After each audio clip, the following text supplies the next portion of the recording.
Okay. Meeting start करूया आपण. मीटिंगच्या सुरुवातीला लिहिले happiness health and wealth. What you think about you bring about. याचा अर्थ असा आहे की आपण जसे विचार करतो तसे बनणार आहे. मग सगळ्यात महत्वाचं की आपण जसे विचार करतो तसेच जर बनणार असू तर आपल्याला चांगला विचार करायला हरकत काय आहे? आपल्या डोक्यात चांगले विचार का येत नाहीत? विचार करायला पैसे तर लागत नाहीत. त्याच्यामुळे चांगले विचार येण्यासाठी सुद्धा आपल्या बॉडीमध्ये चांगले न्यूट्रिशन असणं गरजेचं आहे. त्यामुळे आजची जी मीटिंग होईल ती achieving a balance in health with DXN. म्हणजे आपल्या आयुष्यामध्ये संतुलन आर्थिकदृष्ट्या, मानसिकदृष्ट्या, शारीरिकदृष्ट्या DXNच्या रूपानं कसं काय मिळू शकतं याची जी माहिती आहे ती माहिती मिळणार आहे तुम्हाला. जॉन व्ही कॅगबे, MD डॉक्टर स्वतः फिजिशियन आणि ज्ञानथेरपिस्ट. त्यांची PPT आज मी शेअर करतो. ही अत्यंत माहिती मोलाची आहे आणि बऱ्याच लोकांना ती अजिबात माहिती पण नाहीये. त्याच्यामुळं नीट माहिती आहे का? आता व्हॉट इज हेल्थ? आरोग्य म्हणजे नेमकं काय? आरोग्य म्हणजे काय? A state of complete physical, mental and social wellbeing and not merely the absence of disease or infirmity. म्हणजे शारीरिकदृष्ट्या, मानसिकदृष्ट्या, सामाजिकदृष्ट्या मला आता काय नाही, मी ओके, मला काय आजारच नाहीये, मी माझे विचार करतो, बुद्धी चांगली आहे, समाजात मला काय प्रॉब्लेम नाही, याचा अर्थ तुम्ही आजारी नाही असा अजिबात होत नाही. तुम्हाला आजार सुद्धा तुमच्यातनं दिसू शकतात कुठले पण. सगळ्यात महत्वाचं, आरोग्याला स्वयंपूर्ण कधी म्हटलं जातं? जर ती व्यक्ती शारीरिकदृष्ट्या, मानसिकदृष्ट्या, सामाजिक, आध्यात्मिक परिपूर्ण असेल तर. पण आता जर आपण पाहायला गेलो तर प्रत्येकाच्या भोवती ताणतणाव आहे. ताणतणाव जर आपण बघायला गेलो तर स्ट्रेस आहे, फिलिंग तुमच्या असुरक्षिततेची भावना, त्याच्यानंतर तुम्हाला कोणीतरी टाळलं जातंय, कोणतरी तुम्हाला इग्नोर करतंय, तुम्हाला चिंता वाटत राहतेय, एखाद्याचं वागणं तुम्हाला पटत नाही. हे सगळं जे घडतंय, आजारपण आहे, कमजोरी आहे, हार्मोन इम्बॅलन्स आहे, हे सगळं जे तुम्हाला होतं, विचार करू का करू नको, झोप लागत नाही, रात्रभर जागच राहतो आपण, किंवा फंक्शन बरोबर होत नाही, मला झोप खूप लागते, जे वजनच वाढत चाललंय, हे जे काय आहे ताणतणाव, हे ताणतणाव असायचं कारणच आहे की मला काहीतरी प्रॉब्लेम आहे. आता सगळ्यात महत्वाचं, ही जी भावना आहे अपराधीपणाची, चिंतेची, किंवा तुम्हाला कुठेतरी टाळलं जाण्याची, पंकज उदास झाल्याची, हे जे काय झालंय ते आपल्या डोक्यात झालंय, दुसऱ्याच्या डोक्यात नाही झालेलं ते. मला माझ्या डोक्यातच प्रॉब्लेम क्रिएट झाला आणि त्याचा मी बाऊ करून बसलोय. तर सगळ्यात महत्वाचं, आपल्या मेंदूमध्ये स्वतःच्या हे असं घडत चाललंय. मग ते घडत जाण्याचा परिणाम, ही चित्र तुम्हाला दिसतंय. एक महिला आहे, तिच्या मागे स्वयंपाक पण करायचंय, ऑफिसला पण जायचंय, घरातलं पण काम उरकायचंय, आणि घरात कुत्री मांजरी पण रडतात आहे. ओके, मुलांना अभ्यासाचा गणगण आहे, त्याला अभ्यास झेपतच नाही.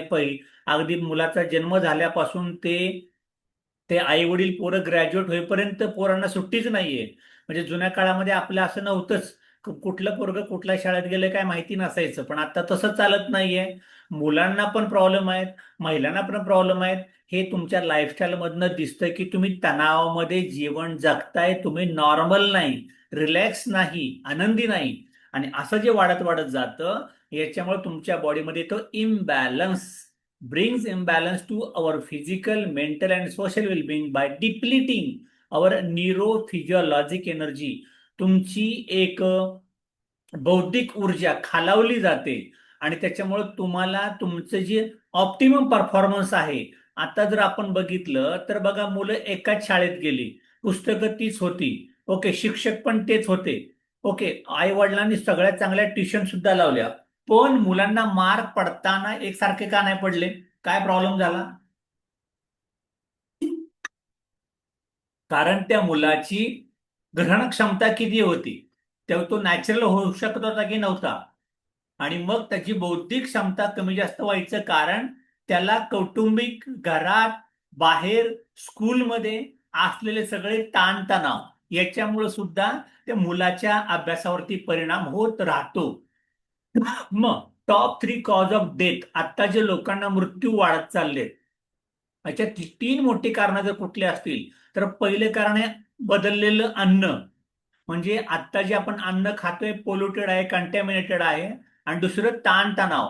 आता जे तुम्ही जेवण जेवताय, आणि तुम्ही जे ताणतणाव घेताय याच्यातनं 3 मोठ्या डेथ होत आहेत.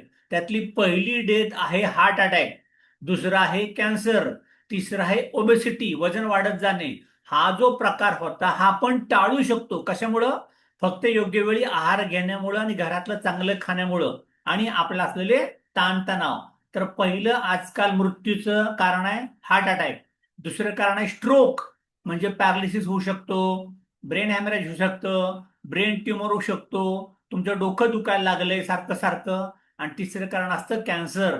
या 3 कारणामुळे माणसं दगावतायत, माणसं मरतायत. पण हे सगळं आपण टाळू शकतो फक्त तुमच्या माझ्या खाण्यापिण्याच्या योग्य वेळी जेवण करण्यामुळं आणि वेळेत करण्यामुळं आणि ताणतणाव कमी गेल्यामुळं. सोल्युशन काय या सगळ्यांचं सोल्युशन एकच आहे, DXN न्यूट्रिशन. आपल्या खाण्यामध्ये जर न्यूट्रिशन चांगलं आलं असतं तर येणारे हार्ट अटॅक, येणारे स्ट्रोक, येणारा ब्रेनचा आजार व हे सगळं सगळं आपण टाळू शकतो फक्त DXN आपल्या हातात आल्यामुळं. फक्त हातात येऊन उपयोग नाही, त्याचा आहार मी खायला पाहिजे, मी ते घ्यायला पाहिजे, समाजापर्यंत ह्यातलं चांगलं चुंगलं आपण पोचवायला पाहिजे. स्वतःपुरतं मर्यादित न ठेवता याचा प्रचार आणि प्रसार भरपूर व्हायला पाहिजे. एवढं सगळं आपण जेवढं जास्तीत जास्त करू तेवढं हे वाढत जाईल. मग आता balance in health is not brought about by medication. फक्त डॉक्टर लोकांच्या औषध घेण्यामुळं मी निरोगी होणार नाहीये, or drugs, but by nutrition. पण डॉक्टर लोकांच्या औषध गोळ्या आणि हॉस्पिटलमध्ये मी ऍडमिट झाल्यामुळं मी निरोगी होईल असं अजिबात नाही. मग कशामुळे निरोगी होऊ शकतो? माझं न्यूट्रिशन जर प्रॉपर असेल तर. इथं समोर तुमच्या चित्र दिले, या चित्रात काय दिले? सेंटरला कुठला गोल आहे? न्यूट्रिशन. वरती काय आहे? शरीर. बाजूला काय आहे? मन. तिसऱ्या बाजूला काय? समाज. मग शरीर, मन आणि समाज यांना जोडायचं काम कोण करतंय? न्यूट्रिशन करतंय. आणि दुर्दैवानं आता जे आपल्या खाण्यापिण्यात येतंय, डिफिशियंट बॉडी होती, आजार पडतो. त्याच्यामुळे कोणाचं शरीर कमजोर, कोणाला आजार, कोणाचं मन कमजोर, इमोशनल ब्लॅकमेल किंवा सामाजिक दृष्ट्या काहीतरी तिसरंच घडायला लागले. आपण बघतो ना सोशल मीडियावरती सध्या काय काय चाललंय. आणि तुम्ही सुद्धा सोशल मीडियाची गोंधळ डोक्यात घेता आणि तुमचं शरीर आणि मन विचलित व्हायला लागतं. काय गरज आहे? त्याला गरज होती प्रॉपर न्यूट्रिशनची. यात नेमका फरक काय असतो? Why is nutrition better than medication? म्हणजे औषध गोळ्यापेक्षा न्यूट्रिशन चांगलं का? त्याचं पहिलं कारण मेडिकेशनचं, treatment method that uses drugs for temporary relief of symptom that may warn off a disease process.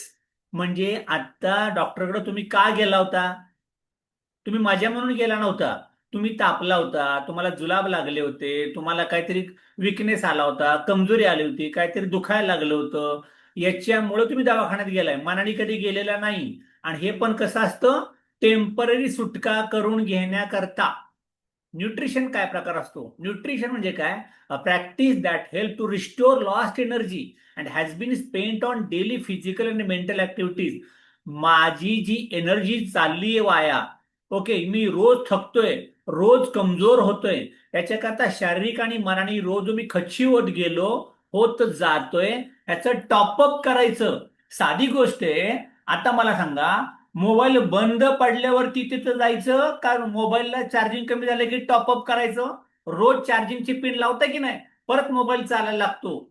तसं सगळ्यात महत्वाचं काय, की मला फक्त तात्पुरतं बाजार बरं करण्याकरता नाही, तर तुम्हाला परमनंट दृष्ट्या चांगलं राहण्याकरता न्यूट्रिशन गरजेचं आहे.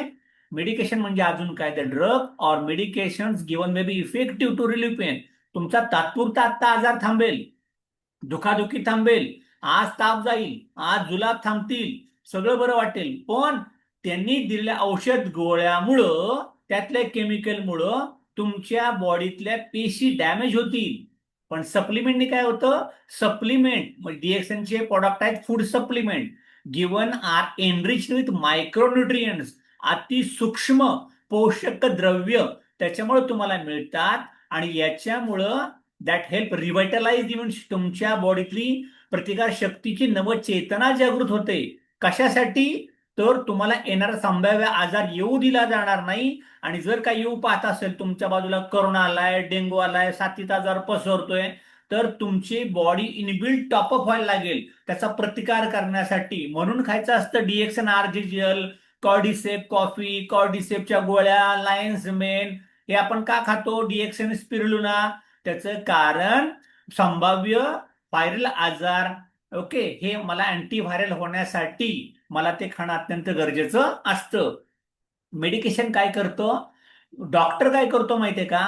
जे घडतंय त्याला बंद पाडतो, मध्ये घुसून ब्रेक मारतो. असा जर मध्ये घुसून त्यांनी ब्रेक मारला, जुलाब थांबवले, ताप थांबवला, काहीतरी तुम्हाला नॅचरल पेन किलरची गोळी दिली, तर तुमच्या बॉडीतली केमिस्ट्री आणि ऍक्शन रिॲक्शन त्याचं रिव्हर्स व्हायला लागतो. आणि मग तात्पुरते ते थांबतं. पण न्यूट्रिशनने काय होतं, मायक्रोन्युट्रियन्स त्याला द्यायला सुरुवात झाल्यामुळं जी कमजोरी आली होती ती थांबते. आणि डिसीज जो वाढत पाहणार होता, डिसीजच येणार नाही, रिव्हर्सल व्हायला लागेल. आणि तुम्ही नैसर्गिक दृष्ट्या चांगल्यात चांगलं व्हायला लागाल. म्हणजे थोडक्यात हेल्थ अँड न्यूट्रिशन थ्रू गॅनोथेरपी. गॅनो म्हणजे तुम्हाला माहिती आहे, गॅनोडर्मा सगळ्यात महत्वाचं, आणि त्याची ही ट्रीटमेंट आहे. याला कसली ट्रीटमेंट म्हणतात? Ganotherapy is a practice of complementary and alternative medication unique to DXN. ही एक तुम्हाला भेट आहे, ही चांगली थेरपी आहे. हे जर मी घेतलं तर समाजाला अशी एक भेट मिळेल की डॉक्टरकडे जावंच लागणार नाही, तो आपोआप बरा व्हायला लागेल. आणि गॅनोथेरपी काय करते? हे सगळं नैसर्गिक जडीबुटी आहेत. ज्या जडीबुटीमध्ये औषधी व्हॅल्यू मशरूम मध्ये 400 पेक्षा जास्त आहेत. आणि त्याच्यामुळे काय करतात, आपण सातत्यानं जर DXNची चहा, कॉफी, RGGL, मॉरंजी, स्पिरुलिना सप्लिमेंट घेत राहिला, तर तुम्हाला आता असलेला आजार रिव्हर्स होतो आणि तुमचे रिपोर्ट नॉर्मलला येतात. मग तो कुठला पण आजार असू दे, डायबिटीस असेल, दमा असेल, तुमचा स्वेलिंग असेल, कॅन्सर असेल, किडनीचा आजार, काही काही असू दे, किंवा मायनर काहीतरी पोटाची तक्रार असू देत, काही आजार तुमचे रिव्हर्ट व्हायची ताकद गॅनोथेरपीमध्ये आहे. आणि गॅनोथेरपीचा अजून एक फायदा असतो, गॅनोथेरपी प्रमोट्स न्यूट्रिशन. आपण तुम्हाला पोषक खाद्यपदार्थ दिलेत आणि याच्यामुळे तुमचं औषध गोळ्यावरती जे तुम्हाला अवलंबून राहावं लागतंय अगदी जखड म्हातारा होईपर्यंत, ते औषध गोळ्यांनी तुम्हाला त्याची गरजच पडणार नाही आणि तुम्ही स्वावलंबी व्हाल फक्त DXNच्या प्रोडक्टमुळं. ओके. त्याच्यानंतर what is ganotherapy? Ganotherapy is the holistic complete approach to health and wellness by the use of ganoderma लुसिडम.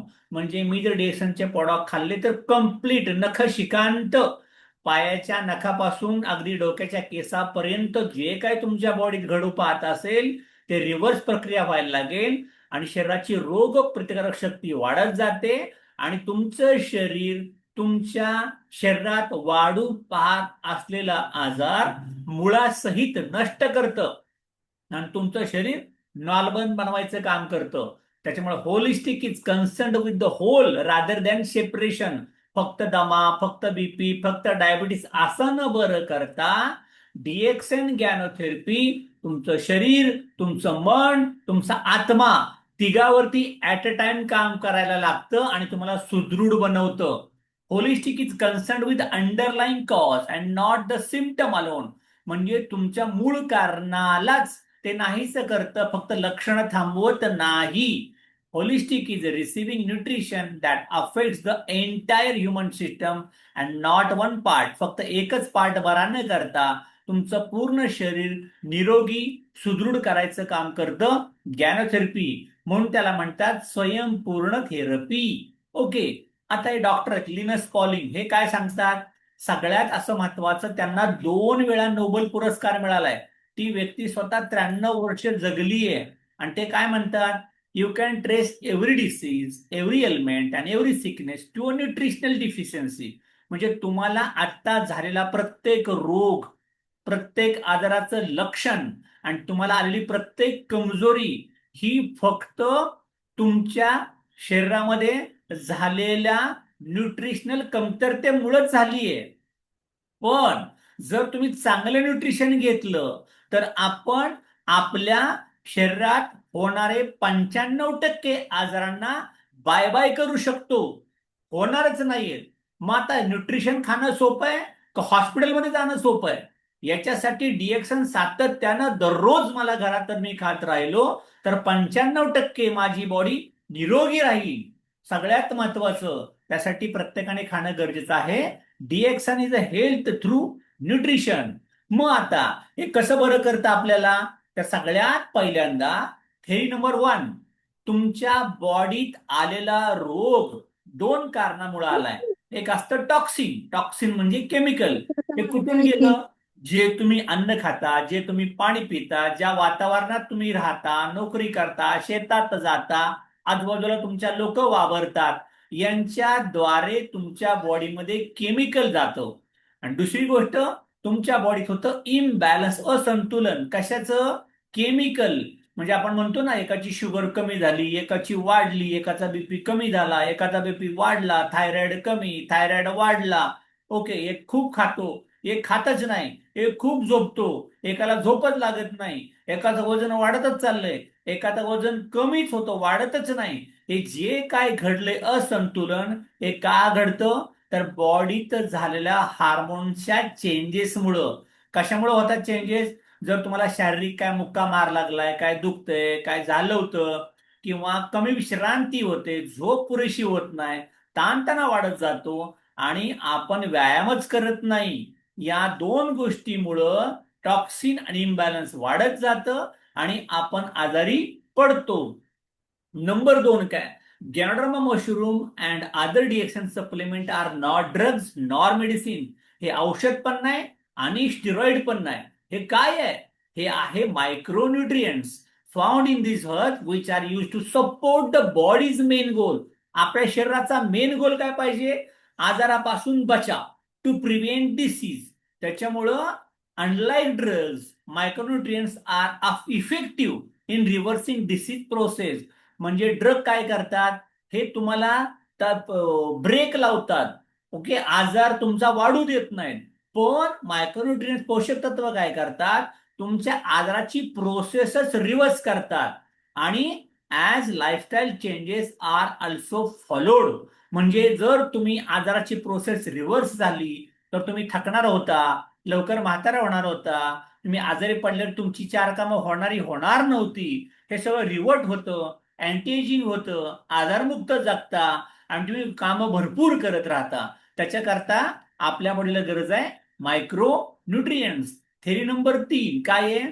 The initial reaction that you feel in your body after your first intake of Deoxynivadarma and other herbs is a reflection of your body's response to healing. Healing crisis म्हणजे त्याला काय म्हणतात? जेव्हा तुमचं शरीर आपल्या आजारातून, आपल्या बॉडीतून आजार घालवायची प्रक्रिया करतो, त्या बॉडीत गेलेले केमिकल बॉडीच्या बाहेर टाकलं जातं. आणि हे बॉडीच्या बाहेर केमिकल टाकलं जातं तेव्हा काय होतं? डिटॉक्सिफिकेशन. म्हणजे पंचकर्म केल्यासारखं स्पीडनी तुम्ही बरं व्हायला लागता. मग हे स्पीडनी कसं बाहेर जातं? स्पीडनी बाहेर जाताना तुम्हाला सर्दी कफ होऊ शकतो, तुमचं डोकं दुखू शकतं, जॉईंट दुखतात, मसल पेन होतं, किंवा तुमच्या बॉडीवरती काहीतरी अशा खाज खुर्जीसारखं उठायला लागतं, तुमचा घसा कोरडा पडतो, रॅशेस येतात, भरपूर घाम यायला लागतो, थंडी बाजून येते, भूक लागतच नाही किंवा खाण्यावरची वासना उडून जाते. हे जर तुमचं घडायला लागलं तर त्याला म्हणतात हेज हिमर्स रिॲक्शन्स. म्हणजे तुमच्या बॉडीवरती शरीराने डीएक्स आणि गॅनोडर्मानी काम करायला सुरुवात केली. घाबरू नका, कारण ते डॉक्टर फक्त आजार दाबत होते, हे सिम्पटम काय आतच राहत होते, लक्षण दाबली जात होती, पण केमिकल बॉडीतनं बाहेर पडत नव्हतं. त्याच्यामुळं काय झालं? सगळ्यात महत्वाचं, आता हे केमिकल बॉडीच्या बाहेर पडायला लागलं आणि मग तुम्हाला वाटेल की मी यातनं आपोआप बरा होईल. ही केमिकल बॉडीतनं बाहेर पडण्याची क्रिया कोणाची 2 दिवस, कोणाची 8 दिवस, कोणाचा 1.5 महिना, कोणाचे 4 महिने, डिपेंड कशावरती असतं? आपण आपल्या बॉडीला आजार आतमध्ये किती वर्ष सप्रेस केलाय. त्यामुळं डिएक्सन घेताना there is no correct dosage when taking डिएक्सन herbs. The dosing is dependent to the following: the degree or severity of nutritional deficiency or imbalance. तुम्हाला किती कॅन्सर कुठल्या प्रकारचा झालाय, ट्युमर किती प्रकारचा झालाय, अस्थमा कुठला आहे, बीपी किती मोठ्या गोळ्या खाताय, डायबिटीस किती वाढत चाललाय, conflict between compliance and non compliance. तुमच्या तक्रारी जेवढ्या जास्त तेवढे डीएक्सएनचे डोसेज जास्त. जेवढ्या तक्रारी कमी, जेवढं दुखणं कमी, तेवढं अगदी तुम्ही चहा कॉफी सुपर ग्रीन मध्ये पण बरं होऊ शकता थोडक्यात. त्यामुळे सगळ्यात महत्वाचं, असा परफेक्ट डोस कुठल्याही आजाराचा नसतो. Okay. Ganotherapy is alternative preventive medicine. सगळ्यात महत्वाचं, ही एक चांगली पॅथी आहे, चांगली थेरपी आहे. जगाला ही माहितीच नाहीये. डॉक्टरला लोकांना एकच माहितीये, दवाखाना हॉस्पिटल पाहिलीचे 50 दवाखाने. गरजच लागत नाहीये. त्याच्याकरता तुम्हाला इमर्जन्सी आली तर तिथं जावं लागेल. इमर्जन्सी नाहीच माझ्याकडं, मला तिकडं जायचंच नाही, तर मी इनबिल्ट दररोज दररोज दररोज डीएक्सएनचे प्रॉडक्ट खात राहील आणि माझी बॉडी स्ट्रेंथन करेन, एन्ड्युरन्स वाढेल, स्टॅमिना वाढेल, एनर्जी वाढेल, अँटेजिंग व्हायला लागेल आपोआप. त्यामुळे तुम्ही कधी थकणार नाही आणि आजारी सुद्धा पडणार नाही. हे करत असताना डीएक्सन आपल्या बॉडीमध्ये 5 प्रकारे काम करतं. काय 5 प्रकारे काम करतं? सगळ्यात महत्वाचं करतं स्कॅनिंग. स्कॅनिंग म्हणजे काय? समजा तुम्हाला कुठलाही आजार झाला, डॉक्टर काय सांगतो, युरिन तुमची रक्तलघवी तपासू, एक्सरे करू, सोनोग्राफी करू, ईसीजी काढू, CT scan, MRI, endoscopy, sonography, याला म्हणतात स्कॅनिंग. डीएक्सनचं प्रोडक्ट जाऊन बॉडी स्कॅन करतं, क्लिन्सिंग स्वच्छता पण करतं, रेग्युलेशन बीपी शुगर थायरॉइड पण नॉर्मल करतं, बिल्डिंग म्हणजे तुम्हाला असं वाटतं की काही लोकांना उन्हाळ्याचा त्रास आहे, काही लोकांना थंडीचा त्रास आहे, काही लोकांना पावसाळ्याचा त्रास आहे, त्या त्या ऋतूमध्ये तुमचं शरीर परत पॉवरफुल बनतं आणि नवचेतना बॉडीमध्ये जागृत व्हायला लागते. त्यामुळं ह्या 5 क्रिया बॉडीमध्ये आपोआप घडतात आणि तुम्ही हेल्दी व्हायला लागता. त्यामुळं सगळ्यात महत्वाचं, हे जर माझं सगळंच घडणार आहे तर मी डीएक्सन कसं खायला पाहिजे, किती खायला पाहिजे, त्याच्या स्टेप कुठल्या? स्टेप नंबर 1, तुमचं शरीर एम्पावर एवढं पॉवरफुल बनवा, प्रतिकारशक्ती एवढी मजबूत बनवा की तुम्हाला डिसीज आणि कॅन्सर होणारच नाही. कोणाच्या साह्याने? डीएक्सन गॅनोडर्माचे प्रोडक्ट वापरल्यामुळं. मग असं काय वापरायचंय? असं फार मोठं काय जादू नाहीये. चहा कॉफी आरजीजीएल, चहा 2% गॅनोडर्मा आहे, कॉफीमध्ये 18%, आरजीजीएल मध्ये 100% आहे. डिपेंड आहे. तुम्हाला वाटतं की माझे रेग्युलर वापरातलं दूध साखर बंद करून टाकायचं, डीएक्सन चहाचा डबा घ्यायचा, डीएक्सनचा काळा आणि गुळाचा चहा, डीएक्सन जॅगरी, हे जर सुरुवात केलं रेग्युलर घ्यायला, तरी सुद्धा तुम्ही प्रतिकारशक्ती चांगली वाढते. कॉफीमध्ये आपल्या 18% गॅनोडर्मा आहे, त्यामुळे कॉफी चालू करा. 2 in 1, 3 in 1, cordyceps, ground coffee, ज्या कॉफी पाहिजे त्या तुम्ही चॉईस करू शकता आणि याला काय दूध साखर आणायची गरज नाही. हे खाल्लं तरी तुमची प्रतिकारशक्ती चांगली वाढायला लागेल. का बरं होईल? का बरं तुम्ही आजारी पडणार नाही? का बरं तुम्हाला कॅन्सर होणार नाही डीएक्सनचे प्रोडक्ट खाल्ल्यावरती? त्याचं कारण एकच आहे. आपल्या गॅनोडर्मा आरजीजीएल मध्ये, कॉफीमध्ये, चहामध्ये काय टाकलंय हो? Rich in polysaccharides that help kill cancer cells by apoptosis. म्हणजे आपल्या आरजीजीएल मध्ये असतं पॉलिसॅकराइड्स. आणि तुम्हाला हा शब्द वाचता येतो का बघा बरं? कुठला शब्द वाचायचा माहितीये का? That help kill cancer cells by, काय लिहिले पुढं? कोणी वाचणार का? वाचता येतोय? अनम्यूट करायला लागेल का तुम्हाला? जाऊ दे, मीच वाचतो. तिथं लिहिलंय अपटॉप्सिस, म्हणजे कॅन्सर सेलला ते आपटून आपटून मारतं, नुसतं मारत नाही. असं आपण कपडे कसे धुतो, असे कपडे धुतो, रप्प ढपाक असं आपटतो की नाही? अशा गोधड्या धुतात बघा, कपडे धुतात तसे, किंवा मोगरी आपटतात, अशी मोगरी असे धप्पा धप्प पूर्ण मारतो. असे कॅन्सर सेलला ते पकडून पकडून मारतं. त्यामुळं ज्या लोकांना वाटते मला कॅन्सर झालाय, कॅन्सर होऊ नये, आतापासून ज्याला झाला नाही त्यांनी चहा प्या, कॉफी भरपूर प्या, आणि ज्याला झालाय त्यांनी 8 आरजीजीएल सकाळ दुपार संध्याकाळ मजबूत खा. कॅन्सर सेलला ते पकडून पकडून मारतंय, गॅरंटेड मध्ये मारतंय. Rich in triterpenoids that inhibit the spread of cancer cells in the body. म्हणजे काय? सगळ्यात महत्वाचं, याच्यात एक घटक असतो ट्रायटरपिनॉइड्स. हे काय करतं माहिती आहे का, तुमचा कॅन्सर पसरू देत नाही. आता महिलांना कॅन्सर झाला होता युट्रसमध्ये, ओव्हरीजमध्ये किंवा ब्रेस्टमध्ये छोटीशी गाठ आली होती, आणि नंतर काय झालं, अख्ख्या बॉडीमध्ये झाला मेटासिस कॅन्सर. डोक्यात पण दिसतोय, पायात पण दिसतोय, कमरेत पण दिसतोय, हिप जॉईंटला पण दिसतोय. हा का पसरला? कारण तुम्ही डिएक्सन खाल्लंच नाही, चहाच नाही पिला, त्याच्यानंतर स्पिरुलिना खाल्ली नाही, आरजीएल खाल्लं नाही. सांगतोय खा. उद्या जाऊन कॅन्सर मला का होतो, का वाढतो? त्याचं कारण तुमच्या बॉडीमध्ये ट्राय ट्रीटमेंट कुठूनही जात नाही, ते फक्त असतं गॅड्रमामध्ये. भरपूर प्रकारात ते खायला पाहिजे. तिसरा घटक असतो आपल्याकडे ऑर्गॅनिक जर्मेनियम, आणि हा घटक मध्ये म्हणजे काय, number one antioxidant that neutralises free radicals in the body. जे तुमच्या बॉडीमध्ये फ्री रॅडिकल्स जनरेट झालेत, हो पाहतायत, त्या सगळ्यांना बॉडीच्या बाहेर स्कॅव्हेंजर असं खरडून ढकलून देतं. तुमच्या बॉडीत ऑक्सिजन प्रचंड वाढवतं. त्याच्यामुळं हे तीन घटक तुम्हाला कधीच कॅन्सर घडू देत नाहीत. पॉलिसॅकराइड्स, ट्रॅटपिनॉइड्स आणि ऑर्गॅनिक जर्मेनियम हे मुबलक प्रमाणात असतं. आणि हे मी सांगत नाही, खाली काय लिहिले जरा वाचा.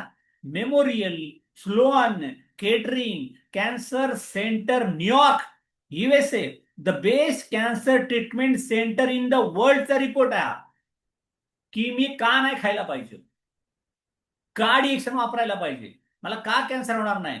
जर जगातली बेस्ट कॅन्सर इन्स्टिट्यूट सांगते डिएक्शन नंबर 1 आहे, तर आम्ही कधी लोकांना सांगणार आहे आणि आम्ही कधी खाणार आहे? त्यामुळे सगळ्यात महत्वाचं, हे सगळं खायला प्यायला लवकरात लवकर सुरुवात करा. याच्यानंतर अजून काय सांगितलं, सगळ्यात महत्वाचं, याचं सगळ्यात महत्वाचं सांगितलंय, ganoderma lucidum as a potent immune system regular. Potent म्हणजे काय, मुबलक, बल्कमध्ये थांबतच नाही ते. Immunomodulating effects of ganoderma lucidum polysaccharides were extensive, including promoting in the function of antigen presenting cell, mononuclear phagocyte system, humoral activity, and cellular immunity. On moderating the immune system, the Lingzi mushroom is able to reduce immune system activity when the symptom is overstimulated and bolster the immune system when it is weakened. म्हणजे जे लोक hyper active झालेत आणि जे लोक कमजोर, असा फार झोपलाय तो, उठायची अंगात ताकदच नाही, त्याला उठवावा लागतो, हात द्यावा लागतो, अशी जी अति कमजोर आणि अति ऍक्टिव्हेट लोक झाली आहेत, त्या लोकांना बॅलन्स मध्ये आणण्यासाठी तुम्हाला आरजीएल रेग्युलेट म्हणजे संतुलन करणे. व्होल्टेज खूप वाढलं, शॉर्ट सर्किट होईल, व्होल्टेज खूप कमी झालं, डिम लाईट झाली, दिसणारच नाही. बॅलन्स करायचंय, एकच मार्ग आहे तुमच्या पुढं, डिएक्सएन डिएक्सएन डिएक्सएन. त्यामुळे खायला प्यायला लोकांना मजबूत द्यायला सुरुवात करा. याच्यानंतर लिंगझी कॉफी. अरे आरजीएल नाही झेपत ना तुम्हाला, कॉफी प्या. कॉफीमध्ये 18% गॅड्रम आहे. घराघरात गावागावात घुसून घुसून दुधाचा रतीब नाही पाहिजे, साखर नाही पाहिजे, फक्त कॉफीचा पुडा जायला पाहिजे प्रत्येक घरात. प्रत्येक गावची लोकसंख्या किती आहे, नुसती कॉफी का प्यायची? एक लक्षात ठेवा, caffeine has a tendency to produce dependence and addiction, but the addiction of, म्हणजे कॅफिन, जसं आपण तंबाखू गळतो किंवा जसं आपण सिगारेट लोक पीत बसतात, जशी लोक दारूची तलब झाली की सुधरतच नाही, दुधाच्या चहाची तलब झाली की मला कळतच नाही, हे का घडतं? कारण तुम्ही होता ऍडिक्टेड. पण तुम्हाला जर लिंजिंग गॅड्रोमाचं ऍडिक्शन झालं, कॉफीचं ऍडिक्शन झालं, तर काय फायदा होतो माहितीये का? Neutralise the side effects of caffeine within 24 hours of intake. तुमच्या बॉडीत झालेलं कुठलंही कॅफिनचा इनटेक असू दे किंवा कुठलंही टॉक्सिन असू दे, 24 तासाच्या आत बाहेर काढतं, आणि तुम्हाला ढिंच्याक एकदम स्टॅमिना बुस्टर, तुम्ही थकणारच नाही. प्या ना, काय कॉफी प्यायची आहे तेवढी मस्तपैकी, तुमचा स्टॅमिना वाढायला लागेल, आणि स्टॅमिना वाढला की तुमचं सगळी कामं सुरळीत व्हायला लागतील. हे कोण सांगते? मी नाही सांगते, department of physiological and brain science, John Hopkins hospital, Baltimore, Maryland, America. Research report आहे दादांनो डीएक्सएनचे. त्यामुळे सगळं खायला प्यायला सुरुवात करा. पुढचा रिपोर्ट आहे, suppression of the inflammatory response by triterpenoids isolated from गॅड्रोमोलिस.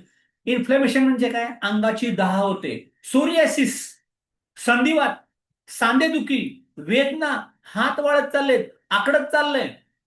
त्यांनी काय होतं, आपल्या बॉडीमध्ये ट्रायट्रिपनॉइड्स गेल्यामुळं निक्रोसिस फॅक्टर TNF-A आणि इंटरल्युकिन IL-6, त्याच्यानंतर प्रोस्टेग्लॅडिन, PGE2, ऑक्साइड NO, लिम्फोसॅक्राइड, LPS, हे काय म्हणतं, the demonstrates the anti inflammatory reflect of ganoderma against गावठी, गावठी नाही बरं का, गावठी आर्थरायटिस. लोक म्हणतील गावठी, हे गावठी नाही, हे गावठी, तसं स्पेलिंग आहे बरं का ते. रुमॅटॉइड आर्थरायटिस म्हणजे काय, आज पाय वाकडा झाला, उद्या पाठ वाकडी झाली, परवा मान वाकडी झाली, कुठेही फिरते ते संधिवात. ओके. आणि हाडं ठिसूळ होत जाणं, ह्या सगळ्या क्रिया थांबवायचं काम करते डिएक्सॅन. डिएक्सॅन कॉफी, त्यामुळे द्यायला सुरुवात करा. गॅनोलोसिडम पॉलिसॅक्राइड्स ऍक्सिलरेट्स द रिफ्रॅक्टरी वुंड हिलिंग, डायबिटीसच्या कसले झालेल्या जखमा बऱ्या करायची ताकद याच्यामध्ये टाईप 1 आणि टाईप 2 डायबिटीस मधल्या, हे सुद्धा बरं करतं. आणि त्याच्यामुळं जखमेवरती पावडर टाकू शकतो आरजीची, आणि आतून खाऊ शकता RGGL 8-8 पेअर, 4-4 पेअर, 6-6 पेअर, मजबूत खा, तुम्हाला लवकरात लवकर बरं वाटायला लागेल. अजून काय करतं, ह्युमन ट्युमर सेल्स कमी करतं. द 3 न्यू ट्रॅटमेंट्स, काय लिहिले बघा, Lucialdehyde ABC were found to be most potent and cytotoxic to acute lymphocytic लिम्फोमाज, सार्कोमाज. म्हणजे काय बघितलं की नाही, तुम्ही बघितलं का लेडीजला कधी इथं काखेमध्ये अशी गाठ यायला लागते काखेमध्ये, त्याला म्हणतात लिम्फोमा. सार्कोमा, स्किनवरती तुम्हाला असं काहीतरी व्हायला लागतं. आणि जे ट्युमर कुठे येतात, ब्रेस्टमध्ये असेल, तुमच्या ओव्हरीजमध्ये असेल, युट्रस फायब्रॉइड असेल, या सगळ्यांना ऑप्टोसिस डिसीज सेल्स म्हणजे पकडून पकडून मारायचं काम केलं जातं RGGL. हे मी सांगतोय का, नाही. Institute of natural medicine, Toyama medical and pharmaceutical university, Korea research institute of bioscience and biotechnology, November 2013चा रिपोर्ट आहे. ओके. त्यामुळे तुम्ही देऊ शकता. Step number 2, stay physically active आणि स्ट्रेस फ्री. म्हणजे तुम्हाला फिजिकली ऍक्टिव्हेट राहायचंय, तणावमुक्त जगायचंय, तर मजबूत खायच्या तुम्हाला डिएक्सॅन स्पिरुलिना. स्पिरुलिना का खायच्या, सगळ्यात as a source of energy, उत्साह, ताकद, वाव, दिनचॅक, आनंदी आनंदगडे, जिकडे तिकडे तो इकडे, खास spirulina. Spirulina is rich in amino acids, iron, magnesium, zinc and vitamin B complex. Amino acid तुम्ही खाल्लं ते पचण्यासाठी, आयर्न रक्त वाढण्यासाठी, मॅग्नेशियम फ्रोझन शोल्डर झालंय, मसल सोअर झालाय, क्रॅम्प येतो, मॅग्नेशियम कमी पडतंय बॉडीमध्ये, झिंक कमी झालं की पातळ जुलाब लागतात, जुलाबच थांबत नाही, झिंक कमी झालंय, व्हिटॅमिन B कमी झालं, डायजेशन, तोंड येत राहतं, पचत नाही, जेवण जात नाही, नॉर्शिया आलाय, अल्सर होतोय. हे सगळी काय कारण, कशाची कारण आहेत, व्हिटॅमिन B कॉम्प्लेक्स कमी पडतंय. आणि त्याच्यासाठी तुम्ही तणावात असतात, दुखादुखी होते, म्हणून डिएक्सएन स्पिरुलिना खाल्लं की anti stress, anti fatigue, it is also beneficial against anxiety, चिंता. चिंताचा वरचा अनुस्वार काढला की चिता, चिंता, चिता की तरह होती है, आपको जला रहती है. त्याच्यामुळे एन्झायटी नको असेल, चिंता नको असेल, स्पिरुलिना मजबूत खायला सुरुवात करा. Spirulina is a dietary protein substitute for animal protein. ज्या लोकांना म्हणजे मटन, मांस, मच्छी नको ना, मग प्राण्यांचं दूध तरी तुम्हाला का पाहिजे, माझा प्रश्न आहे शाकाहारी लोकांना. जर तुम्ही मटण खात नाही, जर तुम्ही अंडी खात नाही, तर तुम्ही गाई म्हशीचं दूध तरी का घेता, नाही घ्यायला पाहिजे, अजिबात नाही घ्यायचं. मग तुम्ही आमचं प्रोटीन घ्या. Spirulina can provide 70% plant protein on equal to 62% amino acid in your diet. म्हणजे हे प्लांट प्रोटीन आहे, मला प्राण्यापासून बनलेलं दूध सुद्धा नाही पाहिजे. Spirulina contains C-phycocyanin, an antioxidant and a scavenger of uric acid. संधिवात, rheumatic arthritis, RA factor positive आलाय, त्या रक्तामध्ये ऍसिडिटी वाढत चालली, पित्त वाढत चाललं, ते रक्तातल्या एक्स्ट्रा वाढणाऱ्या युरिक ऍसिडला खरडून खरडून स्कॅव्हेंजर म्हणजे खरडून चाटून पुसून बाहेर काढायचं काम करतं.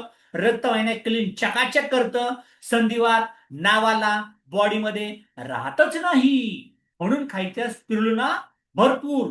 Spirulina is the rich source for vitamin B12, beta carotene and pro vitamin A. Pro vitamin A एवढं महत्वाचं आहे. तुमच्या होणाऱ्या बाळाचं बुबुळ कसं असावं, स्किन कशी असावी, फुफ्फुस मजबूत कसं राहायला पाहिजे, त्यासाठी प्रो व्हिटॅमिन ए पाहिजे. आणि व्हिटॅमिन B12 टोकोफिरॉल. टोकोफिरॉल हे व्हिटॅमिन ई जर तुमच्या बॉडीमध्ये चांगलं असेल तर महिलांना होणारा वांझपणा किंवा प्रेग्नन्सी लवकर राहत नाही, डिलिव्हरी नॉर्मल होत नाही, अबॉर्शन व्हायला लागलंय, याच्यानंतर पिरियड बरोबर येत नाही किंवा ऍबनॉर्मल होतात, ह्याचं एकच रिझन आहे टोकोफिरॉल. व्हिटॅमिन ई बॉडीमध्ये कमी पडतंय. And iron, all of these are anti cancer micronutrients. म्हणून प्रत्येक महिलांनी साड्या कमी घ्या, पण 3 महिन्यातनं एक जम्बो स्पिरुलिना खायला सुरुवात करा. 2-2 गोळ्या. अरे काय किती पैसे लागतील तुम्हाला? रोज 4 गोळ्या खाल्ल्या तर मला वाटते ती डबी 3 महिने जाईल तुम्हाला. कायमस्वरूपी जी गावात तुम्हाला महिला दिसते, मुलगी दिसते, तिने दररोज 4 स्पिरुलिना जर खायला सुरुवात केल्या, अख्खे आजार गायब होतील. ती कधी आजारी पडणार नाही. आणि तिचं मुलगी आहे, मुलीचं लग्न झालं, मग ती आई झाली, मग ती उद्या आजी होणार आहे, मेनोपॉज येणार आहे. सगळ्या गोष्टी सुरळीत चालायच्या असेल तर स्पिरुलिना तुम्हाला असायला पाहिजे. ह्याच्यात असता व्हिटॅमिन B6. B6 कशा करता? ज्या आता इथं बघा काय तर पोटात आम पडती, आम पोटात वात येतो, वात संडास साफ होत नाही, पोटात मुरडा येतो, हे सगळं एकच कारण आहे, व्हिटॅमिन B6 ची कमतरता. Spirulina the colony and healthy lactobacillus म्हणजे काय माहितीये का? तुमच्या आतडे असे श्लेष्मल पाहिजे, कोरडे नको, कोरडे ड्राय नको. डांबरी रस्ता असतो की नाही आपला, खडी गेली, खड्डे खड्डे पडलेत, तसं तुमच्या आतमध्ये सुद्धा दुधाचा चहा भरपूर पिणं, उपवास भरपूर करणं, वेळेवरती न जेवणं. तुम्ही जर वेळेवरती जेवलाच नाही, नुसते उपवास करत राहिला, आतल्या आतड्यांना पीळ पडतो. तुमच्या पहिल्यांदा तुमच्या रक्तवाहिन्यामधलं, अन्नलिकेमधलं त्यातले फॅट्स खाल्ले जातील, ते कोरडे पडायला लागतील, मग एनर्जीच राहणार नाही. त्याच्यासाठी तुम्हाला व्हिटॅमिन B6 बॉडीमध्ये भरपूर पाहिजे असेल, पचन संस्था चांगली पाहिजे असेल, तर तुम्हाला भरपूर हे खायचं आहे. काय? स्पिरुलिना. व्हिटॅमिन B6 चांगलं जायला लागेल आणि तुमच्या डायजेशनचे प्रॉब्लेम सगळे सॉल्व्ह व्हायला लागतील. Preventive effects of spirulina platensis on skeletal muscle fatigue. आता हा बघा, मसल फटीग म्हणजे काय?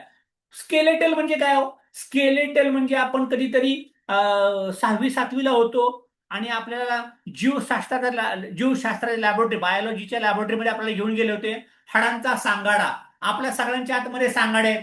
ओके, फक्त वरून आता चरबी फॅट आपण जिवंत आहे म्हणून. नंतर ते सांगाडे, स्केलेटल फटीग म्हणजे माझा हात उचलत नाही, माझं डोकंच दुखतं, माझ्या कमरेत काहीतरी झालंय, माझं काहीतरी सायटिका झालाय, माझा गुडघाच दुखायला लागलाय. याचा अर्थ काय? Spirulina as a micronutrient supplement was statistically proven to prevent muscle tearing. Ligaments फाटले माझे गुडघ्याचे, माझा हात नीट नाही, माझा हात उचलत नाही, वरती जात नाही. नॉन ॲथलेटिक स्टुडंट स्पिरुलिना कुड benefit health and reducing exercise induced muscle damage. म्हणजे सगळ्यात महत्वाचा, व्यायाम करताना तुम्हाला काहीतरी मसल पेन झालाय, मसल सोर झालाय, लिगामेंट तुटातुटी झालीये, मुलं खेळताना काय झालंय, तुम्हाला शेतातली कामं, घरातली कामं, धुण्या भांड्याची कामं, स्वयंपाकाची कामं, सगळं जे काय उद्योग करता, ह्या उद्योगातनं जे वीर टियर घडले बॉडीला, त्याची दुरुस्ती कोण करणार? स्पिरुलिना. पण स्पिरुलिना खायचं आमच्या लक्षातच राहत नाही हो. कसं लक्षात राहील? दवाखान्यात पैसे जातील. मग जम्बो स्पिरुलिना खायला सुरुवात करा. किती स्वस्त आहे? 1500 रुपयाची साडी की तुम्ही घालणार पण नाही अंगावरती. अरे 1500 रुपयाची स्पिरुलिना काय ढकाढक दिसायला लागाल तुम्ही, टकाटक ओके व्हायला लागाल. एक स्पिरुलिना राग आला की जम्बो स्पिरुलिना खाऊन टाकायची महिन्यात एक. बघा कसं छान वाटायला लागेल. आणखी पण सुपर ग्रीन मध्ये खा, अजून चांगली वाटायला लागेल. Spirulina has a 25% gamma linolenic acid GLA together with DHA is essential for brain development of the fetus and the growing infant. म्हणजे आईच्या दुधात असतं GLA आणि DHA, हे दोन घटक जर प्रेग्नंट मदरला गरोदर अवस्थेमध्ये गेले असते, बाळाचा मेंदू चांगला झाला असता, बाळ मतिमंद होतंय, गतिमंद होतंय, बोलत नाही, चालत नाही, मिटिंगा घेत नाही, हो मिटिंग घ्यायला नको म्हणतंय, घरातनं बाहेर पडायला नको म्हणतंय, पब्लिकमध्ये गेलं की लाजते. स्पिरुलिना खा ना भाऊ. स्पिरुलिना खाल्ल्या असत्या तर गर्भवती महिलेत त्या बाळाचा ब्रेन चांगला झाला असता. त्यामुळे शिशु, लहान मुलं, मुली, आणि आता झालंय सगळं तुम्हाला, तरी पण खा. म्हणजे तुमचा मेंदू चांगला काम करायला लागेल, तुमचा भव्य जायला लागेल, आणि तुम्ही छान राहाल. त्याच्याकरता नर्सिंग मदर, ज्या अंगावरचं दूध पाजतात त्या आयांनी हे भरपूर खायला पाहिजे. लक्षात घ्या. ओके. डीएक्सएनच्या स्पिरुलिना का खायच्या? त्याचं कारण, बाहेरच्या ज्या स्पिरुलिना मार्केटमध्ये मिळतात, कुठल्या नको नको ते एमएलएम कंपन्यांच्या, किंवा डायरेक्ट शेतकऱ्यांनी शेतातनं बनवलेल्या, त्याच्यामध्ये बनवण्याची पद्धत तेवढी सेफ नसते. आपण वडापाव बाहेरचा का खात नाही? घरचा वडापाव का खातो? तो कसला तळतोय, कसलं तेल आहे, कसले हात आहे, काय टाकलंय माहिती नाही. तसंच बाहेरच्या स्पिरुलिनामध्ये काय जाऊ शकतं? contaminated by microcystins and heavy metals because they are sourced from unclean water. चांगल्या पाण्यातल्या त्या नसतात. तळे कसले, पूल कसले, डबकी कसले माहित नाही. Be sure your spirulina comes from a reliable company and that is only one, DXN. त्याच्यामुळं सगळ्या हे टॉक्सिकोलॉजी डिपार्टमेंटचा रिसर्च पेपर आहे, विची, Lawrence and Gilroy, food and chemical toxicology. DXN spirulina is the number 1 spirulina. त्याच्यामुळे खायला प्यायला सुरुवात करा. Step number 3, stay cancer free with DXN noni. आता नोनीच्या ऐवजी नोनी कॅप्सूल, रोजेल, मॉरन्झी हे जर तुम्ही खायला प्यायला सुरुवात केलं तर तुम्हाला तुमच्या बॉडीला आवश्यक असणारे सगळेच्या सगळे घटक मिळायला लागतील. त्याच्यामुळे अँटी फंगल म्हणजे काय? बुरशी येते, खरूज येते, खाज खुजली येते, किंवा कॅन्डिडा असं काहीतरी उठा, तुमच्या आंघोळ करता मस्तपैकी केसांच्या मागे मानेवरती काहीतरी उठायला लागतं तुम्हाला, किंवा तुमच्या अंडर गार्मेंट्स मध्ये होतं, किंवा आपण काय म्हणूया आर्पिट मध्ये होतं. हे जे काय तुम्हाला खाज खुजली व्हायला लागते ना, ही व्हायची नसे असेल ना, तर तुम्हाला इकोली आणि सिमोडोनास हे कशामुळं घालवायचं काम करतं? नोनी कॅप्सूल किंवा आपलं रोजेल खायला सुरुवात करा. त्याच्यामुळं ह्याच्यामध्ये भरपूर असे घटक आहेत, व्हिटॅमिन सी भरपूर आहे, आणि आपल्या नोनी गोळीमध्ये चिंच पण टाकली आहे. रोजेल कुणाला फायदा करतो? हार्ट अटॅक वाल्यांना, किडनी वाल्यांना, liver damage, fatty liver, hypertension, high BP, हे सगळं का 500 रुपयाला बॉटल आहे होती रोजेल. मी गेले 6 महिने चालू केले मस्तपैकी. अगोदर मी रोजेल घेत नव्हतो, पण मी अशीच एक पीपीटी बघितली आणि ऐकली. तो म्हणे रोजेल जमल तेवढं खाप्या. आरजीजीएल तुम्ही खाताय आणि त्याला 8-8 पेर खायला सांगितल्यात, आणि त्याला रोजेल दिलीच नाही, तर 8 पेरचा इफेक्ट 4 पेर मध्ये यायला लागेल. 1 चमचा रोजेल टाकायचंय त्या ग्लासमध्ये, आरजेलची पावडर काढायची, 1 नंबर रिझल्ट येतील. रोजेल सगळ्यांनी चालू करा, पटापट चालू करा. त्याच्यामुळं ह्याचा खूप फायदा होतो. हे वापरा.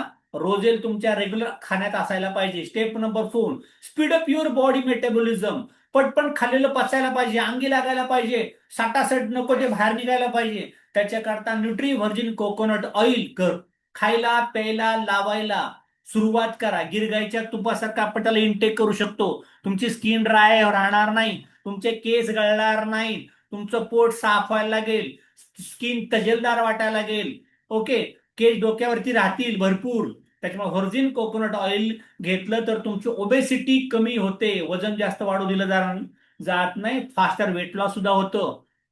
तुम्ही 2 in 1 कॉफी घेतली प्यायला, त्याच्यात 2 चमचे कोकोनट ऑइल टाका आणि तसं प्या, त्यांनी सुद्धा तुम्हाला चांगला चांगला वेट लॉस व्हायला लागेल. त्यामुळे हे वापरा. आणि ज्या लोकांना इपिलेप्सी, दातखिळ येते, फिट येते, लक्षात राहत नाही, पॅरालिटिस झालाय, ब्रेनचा कुठलाही आजार झालाय, त्या लोकांनी दररोज 2 चमचे 2 चमचे 2 चमचे दररोज तुमच्या तेल बॉडीमध्ये खाण्यापिण्यात आलंच पाहिजे. चटणी भाकरी खाताना त्यात न्यूट्री ऑइल टाका ना, काय फरक पडतो? व्हर्जिन कोकोनट ऑइल तुम्ही तसंही खाऊ शकता, डाळ भातावरती सुद्धा घेऊ शकता, वरणात टाकून पिऊ शकता, काही प्रॉब्लेम नाही. त्याच्यामुळे हेल्थ बेनिफिट त्याचे भरपूर असतात. नॅचरल अँटीबॅक्टेरियल म्हणजे जंत पोटात होऊ देत नाही, खाज खुजली होऊ देत नाही, अँटी व्हायरल साथीचे आजार अजिबात येऊ देणार नाही ते कोकोनट ऑइल. आणि हे आपलं तुम्हाला सगळं माहिती आहे, साबण, toothpaste, massage oil, shampoo, body lotion, talcum powder, अरे छान दिसा ना. मी काल गेलो होतो एका ब्युटी पार्लरमध्ये, आणि त्या ब्युटी पार्लरमध्ये मी गेल्यावरती आहे ना एक छान फोटो काढला. त्या फोटोमध्ये काय काय लिहिले बघा. काय काय लिहिले? Hair wash, basic hair cut, hair spa, fruit facial, herbal facial, रोकोबा facial, detan, bleach, detan, cleanup, manicure, pedicure, wax, रायसा वॅक्स, नंतर head massage, foot massage, full body massage, O3 facial, शिरस फेशियल, यन गोल्ड फेशियल, बबल्स पेडिक्युअर. एवढं उद्योग लिहिलंय राजांनो, हे घरी घेऊन या ना. तिथं जा, छान दिसा. अरे पण ते घेतात राव 2, 3, 4, 5, 7, 8 हजार रुपये. त्याच्या जोडीला घरी आल्यावरती काय लावता? हमाम, कोलगेट, आणि नको ते शॅम्पू. डीएक्सनचे प्रोडक्ट वापरा. 24/7 छान दिसायचा अधिकार आहे प्रत्येकाचा. तुम्ही छान दिसा, छान असता, निरोगी राहा, आपले प्रोडक्ट वापरा. बाकी सगळ्या प्रोडक्टची तुम्हाला डिटेल माहिती आहे, आणि तुम्ही चांगल्यात चांगले राहा. Clinical overview on the research on. सगळ्यात महत्वाचा हा रिसर्च बघा. Aloe vera for external use determined by clinical trials and research proved beneficial for the psoriasis. Psoriasis होणार नाही. स्किनचे आजार. आपल्या साबणाने आंघोळ घालायची, बॉडी लोशन अंगाला लावायचं, व्हर्जिन कोकोनट ऑइल प्यायला लावायचं, अंगाला पण लावायचं. First and second degree Burns, ज्याची स्किन जळालीये, काहीतरी भाजलंय, कापलंय, करपलंय, अंगाला डाग पडले, तसे ते जातील. बॉडी लोशन, फेस वॉश डीएक्सनचं, त्याच्यानंतर व्हर्जिन कोकोनट ऑइल, साबण, जिनायटल बार्स, म्हणजे तुमच्या लघवीच्या ठिकाणी ज्या जखमा होतात, ओके, तुम्हाला खाज, खुजली, उरण पडतात, डाग येतात, डायबिटीस पेशंट जे असतील नवरे बायको, त्यांच्यात हा प्रॉब्लेम जास्त राहतो. त्या जखमा पण बऱ्या व्हायला लागतील. पिरियडच्या थ्रू इन्फ्लेमेशन जाते, जळजळ होती, हे बरं व्हायला लागेल. आणि सेबोरोरिक डार्माटायटिस म्हणजे तुम्हाला अंडरगार्मेंट्स मध्ये, संडासच्या ठिकाणी मूळव्याध नाही का आपण म्हणतो, काहीतरी झालंय, स्किनला काही उठला असेल, असे खाज खुजली सगळं जाण्यासाठी कमांड डीएक्सन. अरे केवढं मोठं हात्यार आहे तुमच्याकडे राव. डॉक्टर लोकांच्याकडे लोक जात आहेत, स्किनचे कॅन्सर होत आहेत, हे प्रोडक्ट तिथपर्यंत गेले पाहिजे. ही स्लाइड शेवटची आहे. Unless you are in a serious accident, your best chance of living to old रायपेज. जोपर्यंत तुम्हाला मोठं काहीतरी घडत नाही, तुमचे डोळेच उघडत नाहीत, पण तुम्हाला जर मरेपर्यंत डॉक्टर टाळायचे असतील, हॉस्पिटलचे बिल टाळायचे असतील, तर तुम्हाला डीएक्सच्या मीटिंग अटेंड कराव्याच लागतील, डीएक्सचे प्रोडक्ट खावेच लागतील. आणि जर बक्कळ पैसा पाहिजे तर तुम्हाला मीटिंगचा प्रचार प्रसार करावाच लागेल. कारण डीएक्सन आहे nutrition, herbs and other formal natural medicine. कारण almost all drugs are toxic. प्रत्येक ड्रग्ज, प्रत्येक औषध हे केमिकल युक्त आहे, आणि ते फक्त काय करतं बघा, and are design to treat only the symptom and not to cure anyone. म्हणजे तुम्हाला ते बरं कधीच करत नाही, फक्त लक्षणच बरी करायचं काम केलं जातं. म्हणून तुम्ही हे सगळं खा, प्या, निरोगी व्हा. शेवटची स्लाइड.